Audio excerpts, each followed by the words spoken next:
शिक्षा विभाग का एक महिला शिक्षिका कैसे धोती खोल दी, आप आज के इस वीडियो में देख सकेंगे। एसीएस साहब जो बड़ी बड़ी बातें किया करते थे, के पाठक याद है ना आपको, पूरा जम करके बड़ा बड़ा बात एकदम लंबा चौड़ा इधर उधर किया करते थे। लगे लोगों को कि शिक्षा विभाग में भाई हो क्या रहा है, एकदम सब चकाचक हो गया। लेकिन जब एसीएस अभी जो वर्तमान में एस सिद्धार्थ जी हैं, ये भी बहुत ज्यादा कह लीजिए कि अपना कोशिश तो प्रयास कर रहे हैं कि विधि व्यवस्था को बदलने का, या कह लीजिए विद्यालय में किस प्रकार से सुचारू रूप से सब चीज हो, उसके लिए ये काम लगातार कर रहे हैं, निरीक्षण कर रहे हैं, ये कर रहे हैं, वो कर रहे हैं। लेकिन जानते हैं सच्चाई कुछ और ही है। आज हर विद्यालय, आप अधिकतर 100 में से 70 विद्यालय आप जाकर के देखेंगे तो वहां पर आपको पता चलेगा कि हेड मास्टर और तमाम जो मास्टर हैं, चाहे वो बीपीएससी से चयनित होकर गए हैं या जो पहले के टीचर हैं, सबका साठ गांठ से बस वही खेला हो रहा है जो आगे वीडियो में एक शिक्षिका पूरा कह लीजिए शिक्षा विभाग का धोती खोल दी है। धोती खोल दी है का मतलब है कि हर एक सच्चाई का बखान कोई सिर्फ मुंह से नहीं बोलकर, बल्कि पूरा सबूत जो है कि उन्होंने एसीएस साहब तक जाकर पहुंचा दिया कि देखिए स्कूल में क्या सब चल रहा है, कैसे सरकार के धन को, कैसे जो बच्चों के लिए है उसको कैसे लूटा जा रहा है इन मास्टरों के द्वारा, इन कह लीजिए कि फर्जीवाड़ा को अंजाम देने वाले लोगों के द्वारा। ये देख लीजिए बिहार के विद्यालय के शिक्षकों के द्वारा ही सरकार की राशि की अवैध उगाही की जाती है या बच्चों के तकदीरों के साथ खिलवाड़ किया जाता है। ये सब कैसे होता है, कैसे हेड मास्टर अपने जो शिक्षिका हैं उस पर दबाव डालते हैं कि आप इतना इतना नाम का लिस्ट भेजिए, इतना इतना भेजिए, नहीं तो आप नियम सीखते। नियम सब सिखा रही है हेड मास्टर जो है कि फोन पर शिक्षिका को भी गलत तरीके से काम करने को लेकर। अब आप सोचिए, क्या ये धोती नहीं खुलना हुआ तो क्या हुआ? आप पूरा चीज पहले देख लीजिए, फिर हम आपको बयान सुनाते हैं। एसीएस साहब खुद आकर के मीडिया में कहते हैं ये तमाम घटना के ऊपर से, और जो कार्रवाई होता है उन तमाम चीजों को भी हम आगे आपको वीडियो में दिखाते। लेकिन एक बात जान लीजिए, हर विद्यालय में अगर जांच हो जाए इस तरह से गुप्त तरीका से, अगर जांच हो, क्योंकि अब समझ जाइए कि बीआरसी के माध्यम से भी कहीं ना कहीं खाना पूर्ति की जाती है, तब ना एसीएस साहब तक जो है कि कह लीजिए इस तरह की मामले निकलकर सामने आ जाना कि भैया घोटालेबाज जो है कि अंडा चोरी कर रहा है। भाई कोई अंडा चोरी कर रहा है, कोई रजिस्टर में खाली मेंटेन कर रहा है, पढ़ाई लिखाई से कोई मतलब ही नहीं।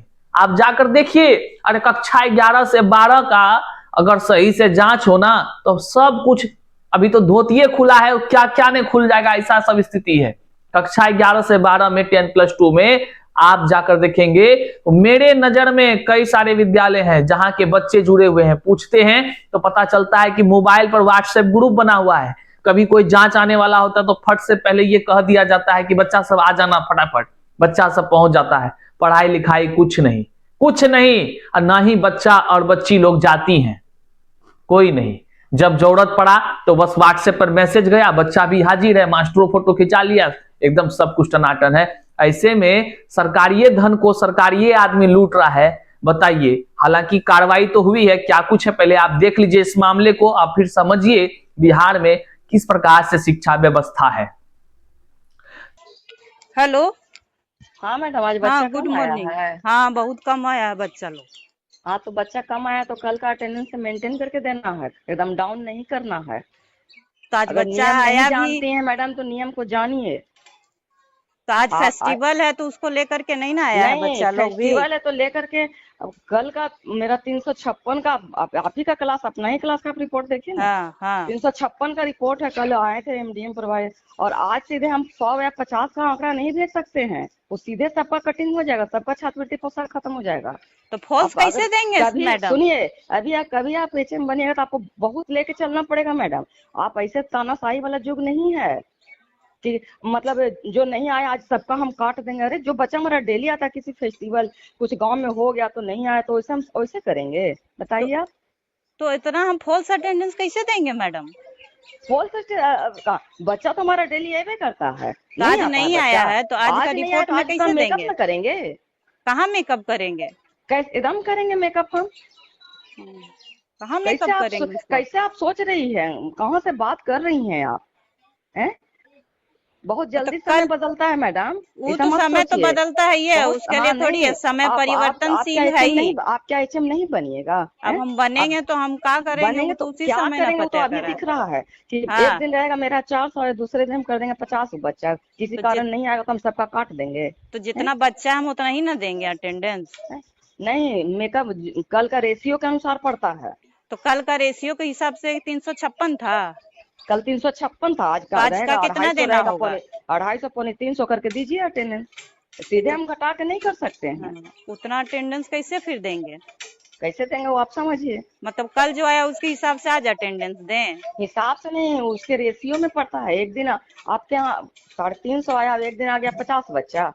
तो फेस्टिवल है तो उसको लेकर के तो फेस्टिवल बच्चा नहीं, आएगा ही ना। नहीं वैसे नहीं लिया जाता है मैडम। कभी भी विवेक से काम करिए मैडम, और मिला के चलिए, समझ के चलिए। तो आपने देखा अभी पूरा चीज सुना, कैसे हेड मास्टर प्रभारी शिक्षिका पर दबाव बनाती हैं। ये केवल एक विद्यालय की घटना है जो आपने सुना, लेकिन इस तरह का मामला हर विद्यालय में है, इस बात को आप जान लीजिए। कुछ विद्यालय को छोड़ लीजिए, अगर हो सकता है वहां के हेड मास्टर ईमानदार हो, लेकिन एक बात जान लीजिए, अगर विद्यालय के हेड मास्टर ठोस हो जाएं, सशक्त हो जाएं और नियमानुसार चले, जो सरकार योजना बनाती है या एसीएस साहब जिस प्रकार से प्लानिंग करते हैं कि भाई गुणवत्तापूर्ण शिक्षा कैसे बहाल होगा, अगर उस तरह हेड मास्टर साहब अगर मजबूत हो जाए ना, निश्चित तौर से बिहार के बच्चों के तकदीर जो है कह लीजिए बदलना तय है। लेकिन क्या कहिएगा, कोई अंडा चुराने में व्यस्त है। हाल ही में देखे होंगे अंडा कैसे चुराया जा रहा है, उस पर स्पष्टीकरण जारी हुआ है। अब इस घटना से तो भाई कोई अछूता नहीं रहा। आप भी इसको सुने, एसीएस साहब खुद बोल रहे हैं, उसको आप सुन लीजिए क्या बोल रहे हैं। एसीएस साहब खुद बोल रहे हैं, तो दूसरे को कहेंगे। जैसे कल ही आपने एक वीडियो सुना होगा जिसमें एक टीचर कहती है कि आप अटेंडेंस फर्जी बनाइए। हम ही को सूचना मिली थी, हमको किसी ने मिल के दिया है। वो ऐसा नहीं है कि अचानक वो प्रकट कहीं से हो गया है। एक टीचर आई थी मुझे शिकायत करने के लिए कि उसकी हेड मिस्ट्रेस जो है वो दबाव बना रही है और गड़बड़ करने को कह रही है। अब आपने सुना एसीएस साहब क्या बोल रहे हैं। वो कह रहे हैं कि ये जो ऑडियो वायरल हुआ है ना, कोई ऐसे नहीं कि ऊपर से कहीं से आ गया। बाकायदा शिक्षिका कंप्लेन की है, आकर सबूत दी है और उस सबूत के आधार पर कार्रवाई भी हुआ है।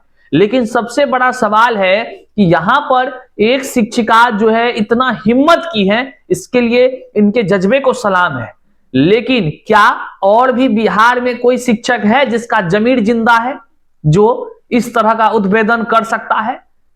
कोई है ऐसा शिक्षक जो बिहार में अपने विद्यालय में हो रहे इस तरह के अवैध तरीके के काम को दिखा सके, बता सके?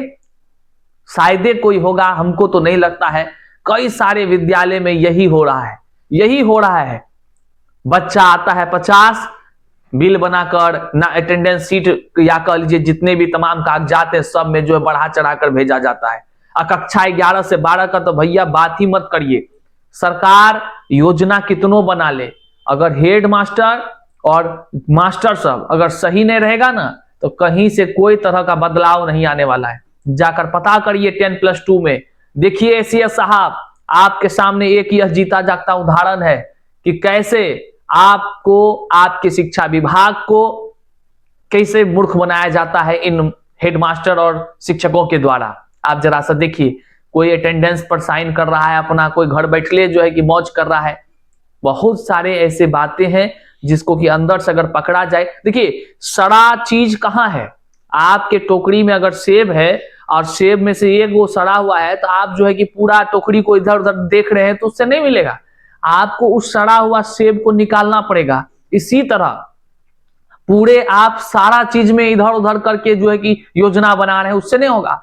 जड़ असली यही है, विद्यालय के अंदर ये बीमारी छुपा हुआ है। और ऐसे सब बीमारी को जब एसीएस साहब आप पकड़ना शुरू करिएगा तो निश्चित तौर से जो है कि सारा भंडाफोड़ होगा और बिहार में गुणवत्तापूर्ण शिक्षा जो है बहाल होनी शुरू हो जाएगी निश्चित तौर से।